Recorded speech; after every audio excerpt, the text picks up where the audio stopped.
So we're talking about energy this month, really important parame energy. And we have so many associations to so many of the words. Energy is one of them. Energy for us in the West is often, start the engine, energy. It's, really a lot of willpower, a lot of drive, a lot of push, energy, bring lots of energy. Coffee brings us energy, that's not what they mean in Buddhism when they talk about energy. And in particular, the energy that's needed to meditate.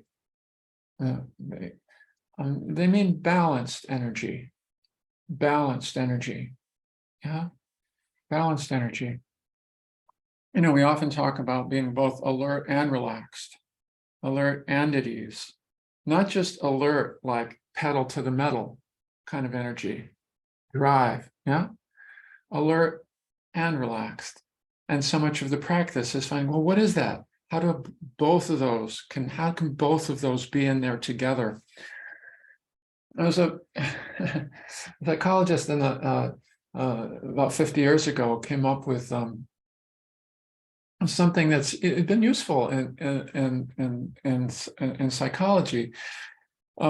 It's called the Likert scale. It's called the Likert scale.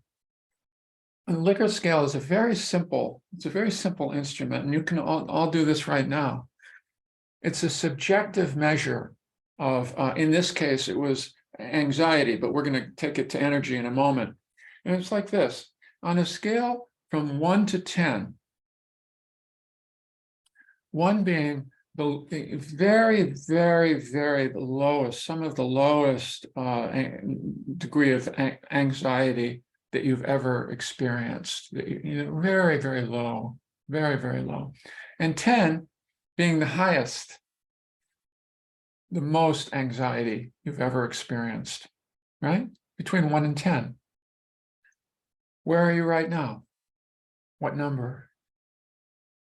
Yeah.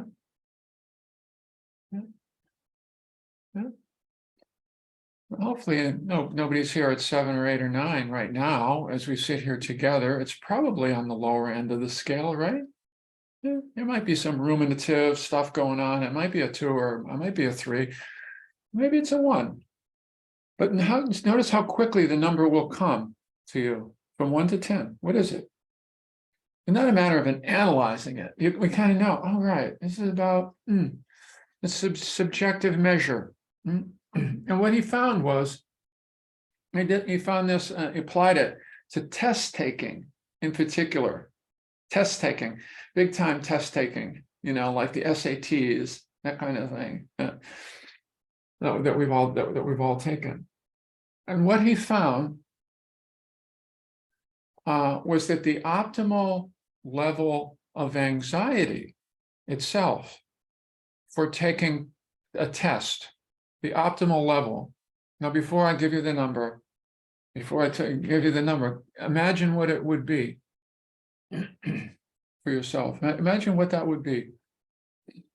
The optimal level of anxiety for test taking between 1 and 10. Got your guess? Okay. It's between 4 and 6. Now, often people guess, well, it's probably 1 or 2. It's probably, if I could really mellow out when I go in to take that test, that's it. He found no, 1 or 2, it's too complacent. There's not enough energy. There's relaxation there, but it's more like a whatever. Whatever doesn't work with test taking. 1, 2, or 3 don't work with test taking. It's too laid back. And he did a lot of research on this to come up with these numbers. This wasn't, but also 7 to 10 doesn't work for test taking. We all know that's space as well, right? That's too, that can lead to thought blocking, second guessing, just all kinds of, that's too much anxiety. more people go into to trend in that direction and more 7 or 8, and then they'll go afterwards, I knew the answer to some of those things, but what? I was too anxious. It's 4 to 6. It's 4 to 6. There's actually an optimal amount of energy and anxiety that we need. Even people who come in psychotherapy and they have issues with anxiety, they think that anxiety should get down to 1. No. To move through life, even, we need a certain level of energy. And it takes energy to meditate. It takes energy to meditate. But again, as you've heard us say many times before, actually, people can be in both extremes, right? And we'll ask you to check it out in meditation. But oftentimes with our energy in meditation, it can either be too much push, too much energy, or not enough, or just not enough. Whatever, I just sit down and whatever. I'm just going to let the mind go. That's not it either. The optimal amount of energy in the Buddhist sense, I would suggest, is 4 to 6. 4 to 6 is alert and relaxed. It's not too much, as Goldilocks with the 3 bears with the oatmeal. It's not too hot. It's not too cold. It's just right. That much energy. 4 to 6 energy for meditation. When we talk about setting up the internal holding environment, it's not so much that it's just like, I'm completely relaxed. No, that's not quite it. That's a little much. That's where we get into drifty, dreamy, wandering states of mind, the 1, 2, 3s, And the 7 through 10 is when it's like, come on, with too much push. So the point is, and what I'll suggest to you, I do this all the time. Well, I used to do it all the time. Now I have a clear sense. It's not so much the number that we're talking about. It is, what does that number refer to in your state of experience? In other words, we all need to identify what is 4, what is 5, what is 6 when you're meditating. Oh, this is 4 to 6. Right. I'm here. There's some alertness, but it's not tense. And there's some ease, but it's not drifty ease. It's right there. It's right there. Yeah, it's right there. Same with public speaking, if you ask me. I've explored this a lot. I'm in 4 to 6 right now. But sometimes in public speaking early on, it was too much. Too much energy. Got to fill in every moment. Scrambling, right? That's right. But if I'm 1 to 3 with speaking to you, it's like, well, not enough. 4 to 6 is the sweet spot. 4 to 6 is the sweet spot in a lot of places in our lives. Actually, I've found. Yeah. It's a good thing to check in on, and it's so concrete, it's so concrete in a way. It's like, look at that. There's actually at any point in time, you can identify where you are and that energy spectrum, and check it out for yourself. What's it like when you're on 1, 2, or 3? You'll notice. What's it like when you're in more higher than 6, both in meditation and in daily life? So identifying the sweet spot, and then the other part of it is, this is it. This is it. This is that middle path, that middle place. But it's about a 5. The other thing is, when you find yourself lower than 4 to 6, what do you need to do to raise the energy a little bit more? Bring a little bit more energy into whatever you're doing. But in this case, we'll say into your meditation practice. I'm a little too drifty there, a little too drifty and dreamy. How do I bring it up just a little bit? raise the energy threshold.